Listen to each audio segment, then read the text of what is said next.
First, he was obedient. Paul was obedient. And his obedience to God was shown in his reputation. Now, if you go and look at the map again of where they were, 70 miles from their starting point is Sidon. And when they came to Sidon, the centurion Julius lets Paul go and meet his friends. You see, Paul is a prisoner. How can you let a prisoner go and meet your friends? But Paul had a reputation, not at the end of the journey, even at the very beginning of the journey, Paul had a reputation. And that reputation came because of his obedience to God. You see a similar example in the Old Testament where Joseph, because of his obedience to God, had a reputation. So whether he was in Potiphar's house, whether he was in the prison, whether he became the prime minister of Egypt, he had a reputation, and that reputation was based on his obedience to God. Our words can only follow our reputation.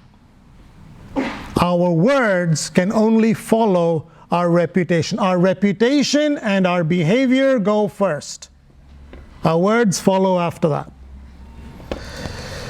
How is our reputation in our circles? We would love to think that we have a great reputation in the office.